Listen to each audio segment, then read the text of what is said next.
সবাইকে আসসালামু আলাইকুম। আশা করি সবাই ভালো আছেন। বর্তমান সময়ে ইতালির একটা ঘটনাকে কেন্দ্র করে সারা নেট দুনিয়া তোলপাড়। একজন মা তার বাচ্চাকে ঘরের মধ্যে রেখে বয়ফ্রেন্ডের সাথে বেড শেয়ার করার জন্য সাগরে গেছে বেড়ানোর জন্য।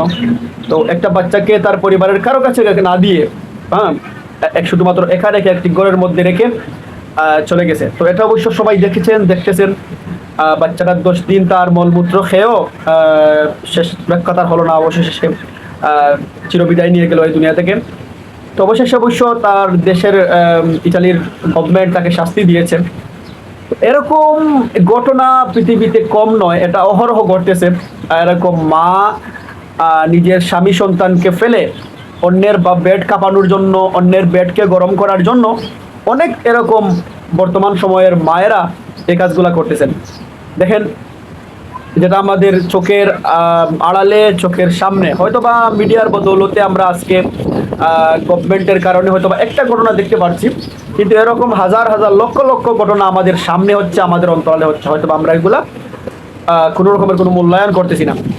তো দেখেন, ইসলাম, স্পেশালি ইসলাম হচ্ছে সবচেয়ে শান্তির ধর্ম, যেটা পৃথিবীর অন্যান্য ধর্মের মধ্যে সবচেয়ে নজিরবিহীন, যেটা অন্যান্য ধর্মের মধ্যে নাই। শুধুমাত্র ইসলাম ধর্মের মধ্যেই এটা ব্যাপারটা সীমাবদ্ধ বলতে পারে। অন্য ধর্মের মধ্যে যদিও তারা বলে এটাকে, কিন্তু তারা এটাকে তেমন একটা কার্যকর বা কার্যকলাপে ব্যবহার করে না। তো 1450 বছর আগে আমাদের প্রিয় নবী জনাবে মোহাম্মদ রাসূলুল্লাহ সাল্লাল্লাহু আলাইহি ওয়াসাল্লাম এসে, তখন মহিলাদের মূল্যায়ন ছিল না। যখন মূল্যায়ন তাদেরকে করতো না, তাদেরকে কন্যা জন্মগ্রহণ করার পরে তাকে জীবন্ত কবর দেওয়া হতো, মানুষকে মূল্যায়ন করা হতো না, মানুষকে অবমূল্যায়ন করা হতো। ঠিক সেই সময় মানুষের জন্য আলো নিয়ে, নূর নিয়ে আল্লাহ পাক ওনাকে দুনিয়াতে দিলেন। তারপরে উনি ওনার কার্যক্রম চালিয়ে গেলেন। তো বর্তমান 1450 বছর যাওয়ার পরেও মানুষ মানুষ হয়ে উঠতে পারেনি। কিছু কিছু মানুষ অমানুষ হওয়ার কারণে দুনিয়াতে এত অশৃঙ্খলা, এত সমস্যা। তো আমি এই বিষয়টাকে কেন্দ্র করে দুইটা ভাগে ভাগ করতেছি। দেখেন, পৃথিবীতে একটা জিনিস মাথায় রাখেন, পৃথিবীতে একটা বাচ্চা 10 দিন না খেয়ে মৃত্যুবরণ করার কারণে একটা মাকে গভর্নমেন্ট এত শাস্তি দিয়েছে, সারা পৃথিবীর মানুষ ওই মাকে নিন্দা জানিয়েছে। কিন্তু আমি আর অন্য একটা বিষয় যেতে চাই, সেটা হচ্ছে ওই বাচ্চা যখন বড় হতো, বা এরকম অনেক বাচ্চারা যেমন আমরা বড় হয়েছি বা আমরা বড় হবো, বা অনেক বাচ্চারা বড় আছে, তাদের পিতামাতা তাদের কাছে বঞ্চিত, লাঞ্ছিত, নিপীড়িত।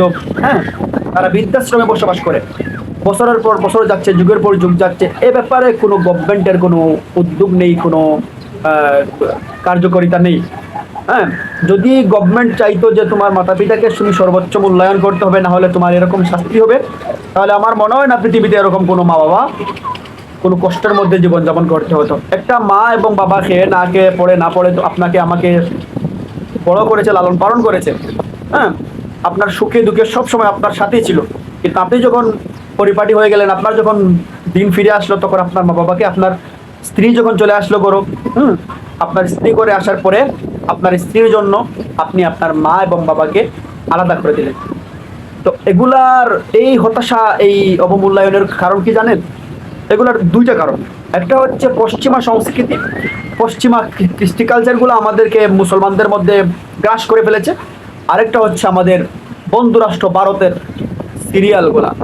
হ্যাঁ, এই সিরিয়ালগুলো আমাদের সংসারকে কিভাবে ধ্বংস করা যায়, কিভাবে নষ্ট করা যায়, এই জিনিসগুলো শিখিয়েছে। কিভাবে বিবাহের পরে স্বামীকে হাত করা যায়, কিভাবে বিবাহের পরে একজন মাকে পাকড়াও করা যায়, কিভাবে নষ্ট বানানো যায় ছেলের কাছে, বিবাহের পরে ননদকে মানে ভাইয়ের বোনকে কিভাবে পরিবার থেকে বিচ্ছেদ করা যায়, পরিবার থেকে তাকে তাড়িয়ে দেওয়া যায়, এই জিনিসগুলা এই নাটক সিরিয়াল থেকে শিখে। কিন্তু আলহামদুলিল্লাহ, আল্লাহর দয়ায় আমি ভারতে 4 থেকে 5 মাস ছিলাম, বা ভারতের যারা আছেন আমার এখানে শুভাকাঙ্ক্ষী অনেকেই রয়েছেন, আমি দুষতেছি না, কারণ ভারতের মধ্যে মুসলমান রয়েছে 30 কোটি প্রায়। ভারতের ম্যাক্সিমাম স্টুডেন্ট, ম্যাক্সিমাম মানুষ, ম্যাক্সিমাম পরিবার, তারা ভারতের সিরিয়ালগুলা দেখে না। আপনারা জানলে অবাক হবেন, তারা এগুলো দেখে না ভাই। তারা পৃথিবীর আপডেট যে বিষয়গুলো রয়েছে, তারা যে পৃথিবীতে আপডেট যে জিনিসগুলো রয়েছে, এগুলাকে ফলো করে। হ্যাঁ, আপনি তাদের রাস্তাঘাট বলেন, তাদের চলাফেরা বলেন, তাদের স্টাইল বলেন, তাদের অনেকগুলা জিনিস, আপনারা যারা মুম্বাই যাবেন বা কলকাতা যান, হ্যাঁ, বা দিল্লিতে যান আপনারা সেটা উপভোগ করতে পারবেন, সেটা দেখতে পারবেন। তাদের যদিও তারা একসময় এগুলা তাদের ট্রেন্ডিং এগুলো ফলো করতো, কিন্তু এগুলো এখন তারা ফলো না করে তারা এখন বাইরের কৃষ্টি কালচারগুলোকে ফলো করে, তারা আপডেট জিনিসগুলোকে ট্রাই করে। তারা এই সিরিয়ালগুলোর মধ্যে নেই। এই সিরিয়ালগুলো তাদের দেশে চলে না বিদায়, তাদের 150 কোটি মানুষের মধ্যে চলে না বিদায় এগুলো বাংলাদেশের 17 কোটি 18 কোটি মুসলমানদের মধ্যে বিলিয়ে দিয়েছে, যাতে করে মানুষ মুসলমানদের মধ্যে বিবাদ সৃষ্টি হয়, পরিবারের সমাজ নষ্ট হয়, পরিবার নষ্ট হয়। এই সিরিয়ালগুলো শুধুমাত্র বাংলাদেশের জন্য তারা বানানোর চেষ্টা করে। আর এগুলা আমাদের ছেলে মেয়ে ভাই বোনেরা এত আকৃষ্ট যে এগুলা আমাদের মা বাবা অনেকগুলো আকৃষ্ট, তারা মাকে নিয়ে মেয়ে সিরিয়াল দেখে কিভাবে পরিবার ধ্বংসর মুখ খোলা যায় সেগুলো তারা চিন্তা ভাবনা করে। আসুন আমরা মূল আলোচনায় যাই। পৃথিবীর প্রত্যেকটা মানুষ স্ট্যান্ডার্ড চিন্তা করে, পৃথিবীর উপরের লেভেলের যারা চলাফেরা করে সেরকম চিন্তা করে, কিন্তু আমাদের দেশের মানুষ যত নিম্ন শ্রেণীর বিষয়গুলো রয়েছে সেগুলোকে চিন্তা করে। এই হলো আমাদের সমস্যা। তো এরকম মা বাবারাও সারা পৃথিবীতে লাঞ্ছিত বঞ্চিত, কিন্তু তাদেরকে দেখার কেউ নাই। হ্যাঁ, এখন দুটো বিষয় কেন বললাম, যে এক নম্বর হলো বাচ্চাদেরকে আমরা যেভাবে মূল্যায়ন করি, যেভাবে এটা এই যে ঘটনা ঘটেছে এটা সত্যি হৃদয় বিদারক, দুঃখজনক। হ্যাঁ, এরকম হলেও পৃথিবীতে মা বাবা যেভাবে লাঞ্ছিত হয় বাচ্চারা সেরকম লাঞ্ছিত হয় না। বাচ্চাদেরকে কেউ না কেউ লালন পালন করার সুযোগটাকে কেউ লালন পালন করে নেয়, পাশের বাড়ির একজন হলেও করে নেয়, কিন্তু আপনার মা বাবার বহনকারী কেউ থাকে না, বা আপনার মা বাবাকে কেউ বহন করে না।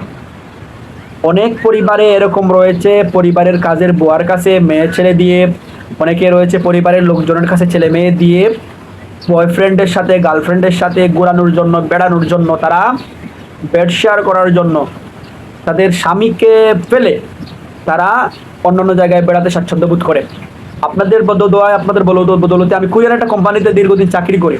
তো এখানে আমার সব রকমের মানুষেরা আগমন করে, ছেলে মেয়ে বুড়া বুড়ি সবাই, দেশের ম্যাক্সিমাম সেনাবাহিনী বলেন, নৌবাহিনী বলেন, পুলিশ বলেন, কোর্টের মানুষ বলেন, আইনজীবী বলেন, রিক্সা চালক বলেন, বেবি ট্যাক্সি বলেন, প্রত্যেকে আমার এখানে আসতো। আসার পরে যখন আমরা তাদের মনের অবস্থা জানতে পারলাম, তখন দেখা যেত ওনার হাজব্যান্ড দীর্ঘদিন বিদেশ থাকার পরে যখন দেশে গেলেন, হ্যাঁ 20 বছর 40 বছর থাকার পরে দেশে গেলেন, দেশে যাওয়ার পরে ওনার যখন শারীরিক অবস্থা খারাপ হয় তখন ওনাকে ঘরের মধ্যে রেখে ওনার স্ত্রী লাল শাড়ি নীল শাড়ি পরে বিয়ার প্রোগ্রামে, গায়ে হলুদের প্রোগ্রামে যায়। তো যাওয়ার পরে যখন বলে আপনার স্বামী কোথায়, আপনার স্বামী আসেন না কেন, বলে ওনার তো শরীর অসুস্থ, ওনার শরীর ভালো নেই। অথচ স্বামী ছাড়া কোনো নারী যদি রঙিন কাপড় পরে বা যে কোনো অবস্থায় অন্য জায়গায় যায় সেটা হারাম, সেটা কিন্তু ঠিক নয়। তার বুঝতে হবে সে 12 বাতারি, তার মধ্যে 12 জনের সাথে বিবাহ বসার অবস্থা। কোনো নারী যদি তার স্বামীকে রেখে বাসায় অন্য জায়গায় বেড়াতে যায় তাহলে বুঝতে হবে তার সে ভালো মানুষ নয়, সে কোনো নারীর ভালো নারী নয়, সে 12 বাতারি। 12 বাতারির কারণেই সে তার স্বামীকে রেখে বিভিন্ন অজুহাত দেখিয়ে অন্য মানুষকে এক্সকিউজ দেখায় যে তার স্বামীর এই অবস্থা সেই অবস্থা। অথচ সেই যে হাজবেন্ড তাকে এত মূল্যায়ন করেছে, এত টাকা পয়সা দিয়েছে, তার কোনো ভ্যালু নাই তার কাছে। তো এই হলো আমাদের সমাজের অবস্থা। তার কারণে এই সমাজ থেকে ফিরতে হলে, এই যে বাচ্চাদের এই কন্ডিশন, এই যে আজকে এক বাচ্চার কারণে সারা পৃথিবী তুলপাড়, এটা কি নতুন নয়? এরা যারা এই কাজগুলা করে তারাও এটা দেখতেছে। অনেকে বাথরুমের মধ্যে রেখে ফোন ইউজ করে, মা বাবা ইউজ করে। হ্যাঁ, বাচ্চা কি করতেছে না করতেছে এগুলার কোনো খোঁজ খবর রাখে না।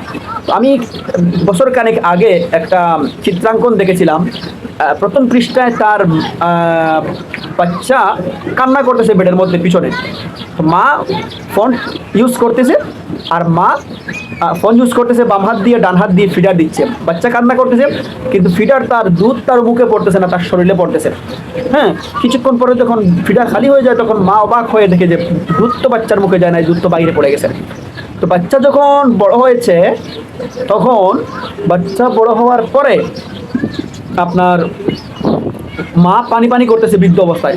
এই মা যে বাচ্চাকে দুধ বাইরে ফেলে দিয়েছিল, ওই মা যখন বৃদ্ধ হয়েছে তখন ওই বাচ্চাকে বলতেছে মা আমাকে এক গ্লাস পানি দে। তখন ওই বাচ্চা কি করতেছে, বড় হওয়ার পরে মোবাইল টিপতেছে এক হাত দিয়ে, অন্য হাত দিয়ে কলস থেকে পানি দিচ্ছে, কিন্তু পানি কলসের পুড়িয়ে গেছে, পড়ে গেছে মাটিতে, পরে সমস্ত ফ্লোর ভিজে গেছে, কিন্তু কলসের পানি নেই, তাকে পানিও দিতে নাই। তখন ওই মা হাহাকার করে তৃষ্ণায় অবস্থায় তার অবস্থা অসুস্থ হয়ে পড়ে। তো আপনি যা করবেন, আপনি আপনার বাচ্চার সামনে যা করবেন, এটা ভবিষ্যতে আপনার জন্য দেয়াল হয়ে দাঁড়াবে, এটা আপনার অন্তরায় হয়ে দাঁড়াবে, এটা আপনার জন্য সমস্যা হয়ে দাঁড়াবে। যার কারণে এটা থেকে শিক্ষা নেওয়ার প্রয়োজন। এই যে একটা বাচ্চা আজকে মারা গেল এই ইটালিতে, মারা যাওয়ার পরে যে এই যে এত হৃদয় বিদারক, নিজের কান্না চলে আসছে এই ভিডিও দেখার পরে। এই যে একটা অবস্থা দাঁড় করালো, এটা কোথা থেকে? এটা নিশ্চয়ই তার স্বামী সন্তানকে রেখে বাহিরের একজন বলেছে, তোমার স্বামী তো সুন্দর নয়, ও তো বুঝাই, ওর সাথে আপনি চলবেন কেন? আপনাকে যে পরিবার বিয়ে দিয়েছে আপনার স্বামীর সাথে, এটা সুন্দর না, এত বুঝাই, তার তো স্মার্টনেস নাই। আসুন আমার সাথে বেডস প্ল্যান করেন, আমার সাথে বেডস প্ল্যান করেন, আমি আপনাকে সময় দেবো যেখানে আমি কত স্যার, এরকম পাকা পাকা কথা বলে পাকা পাকা বলি দিয়ে আপনার স্ত্রীকে সে ওই জায়গায় ডাইভার্ট করতেছে। এগুলা মূলত বললাম যে আমেরিকার কৃষ্টি কালচার, হ্যাঁ। আর বাকিটা হচ্ছে 80% সমস্যা হচ্ছে আমাদের ভারতীয় সংস্কৃতিগুলা, ভারতীয় সিরিয়ালগুলো আমরা দেখতেছি। ডক্টর ডাক্তার যখন বাংলাদেশে আসতে চায় তখন তাকে বাধা দেয় আমাদের মৌলবীরা, হ্যাঁ। সাইদি সাহেব যখন কথা বলে তখন আমাদের বাধা দেয় আমাদের মৌলবীরা, হ্যাঁ। দেশে যখন কোরআন হাদিসের কথা হয় তখন বাধা দেয় আমাদের মৌলবীদের। কিন্তু ভারতীয় সিরিয়ালগুলা তাদের বউকে নিয়ে, হ্যাঁ, দেখে তখন আর সেখানে তাদের কোনো জবাবদিহিতা থাকে না, তখন আর সেখানে তাদের কোনো প্রশ্নবিদ্ধ থাকে না, তখন সে বিষয় নিয়ে তারা কোনো আর কথা বলে না, হ্যাঁ। এই হলো আমাদের দেশের সুবিধাবাদী মৌলবীগুলা। যদি আমাদের দেশের মানুষ এক হয়ে বলতো যে ভারতীয় সিনেমা, ভারতীয় এই সিরিয়ালগুলো চলবে না, এগুলো আমাদের সমাজ সংস্কৃতি, আমাদের পরিবেশ, আমাদের গ্রাম বাংলার ঐতিহ্য, আমাদের ইসলামিক কৃষ্টি কালচারগুলো বদলাচ্ছে, আমরা অন্যদিকে ডাইভার্ট হচ্ছে, হ্যাঁ, তাহলে এগুলা আর চলতো না আমাদের দেশে। অথচ আমাদের দেশকে পুঁজি করে তারা আমাদের দেশকে পুঁজির ব্যবসা বানিয়ে আমাদের বোন ভাই বোনদেরকে তারা ব্যবসা করতেছে, হ্যাঁ। তারা মা মেয়ে মিলে সিরিয়াল দেখতেছে ঘরে ঘরে বসে, কিভাবে মাকে কন্ট্রোল করা যায়, কিভাবে শাশুড়িকে কন্ট্রোল করা যায়, কিভাবে শাশুড়িকে শাসন করা যায়, স্বামীকে কিভাবে হাতের মুঠোয় রাখা যায়, কিভাবে ননদকে বিতাড়িত করা যায়, নির্বাসন করা যায়, কিভাবে পরিবার পরিজনকে রেখে অন্য বাসায় নিজেকে নিয়ে তোলা যায়, কিভাবে স্বামীকে নিয়ে আমি একাই বসবাস করে রাজত্ব করবো, এরকম চিন্তা ভাবনা করা যায়। তো এরকম দুশ্চিন্তার মনোভাব যাদের, তারা অবশ্যই একসময় ঘৃণার পাত্র হয়, তারা অবশ্যই লাঞ্ছিত হয়, তারা অবশ্যই একসময় একাকিত্ব করতে হয়, যেটা প্রকাশ করা থাকে না। তারা একসময় যারা এইরকম চিন্তা ভাবনা যাদের মনের মধ্যে, তারা একসময় একা বসবাস করতে হয় এবং করতে হবে তাদের এরকম। কারণ ভাই, দুনিয়াটা, পুরুষরা দুনিয়াটা বিরান করে খায়, বিরানি করে বানাইয়ে খায়, বুনা করে খায়। আপনি মহিলা, এই আপনি মহিলা মানুষ ঘরের মধ্যে বসে বসে যদি চোখ করে যদি পুরুষকে কন্ট্রোল রাখতে চান, এটা আপনার বোকামি ছাড়া আর কিছু নয়, এটা আপনার সম্পূর্ণ বোকামি, এর থেকে বাড়িয়ে আসতে হবে আপনাকে। যাই হোক, পরিশেষে যে কথাটি বলতে চাই, এই আমেরিকান কৃষ্টি কালচারগুলো বদলাতে হবে, ইসলামের জ্ঞানে ফিরে আসতে হবে, ইন্ডিয়ান সিরিয়ালগুলোকে বাদ দিতে হবে। এই ইন্ডিয়ান কৃষ্টি কালচারগুলো বাদ না দিলে আমাদের সমাজ সংস্কৃতি, আমাদের ঐতিহ্য, আমাদের দেশীয়, আমাদের ইসলামিক যে কালচারগুলো রয়েছে, আপনি অবাক হবেন।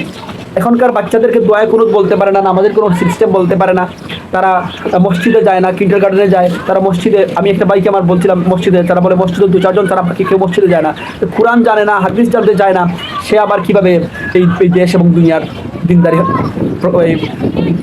প্রকাশিত করবে, সে কীভাবে দায়ী হবে, সে কীভাবে আগামীর সম্ভাবনা হবে। তার কারণে প্রত্যেকের এই জায়গা থেকে ফিরে আসতে হবে, ইন্ডিয়ান সিরিয়ালকে বয়কট করতে হবে, এগুলাকে চিরতরে বন্ধ করতে হবে। যদি কেউ না শুনে পরিবারের অভিভাবকেরা ঘরের টেলিভিশন, টিভি, মোবাইলগুলো ভেঙে দিয়ে চুরমার করে দিতে হবে। ঘরের মধ্যে কোরআন রাখতে হবে, হাদিস রাখতে হবে, এগুলা নিয়মিত পড়তে হবে। যার কারণে নৈতিকতা, আন্তরিকতা, ভালোবাসা, শ্রদ্ধা, সম্মান সবগুলা আপনার পরিবারের মধ্যে পাওয়া যাবে। ভালো থাকবেন, শুধু পরিবারের না, পরিবার, সমাজ, রাষ্ট্রের মধ্যে এগুলা ছড়িয়ে ছিটিয়ে যাবে। তখন আর নাস্তিক মুহূর্ত দ্বারা এরকম কোনো সমস্যা করতে আর পারবে না, তাদের মাথা উঁচু করা দাঁড়াতে পারবে না। ভালো থাকবেন, সুস্থ থাকবেন, এই কামনায়, এই প্রত্যাশায় আমি সাইড বিদায় নিচ্ছি। আসসালামু আলাইকুম।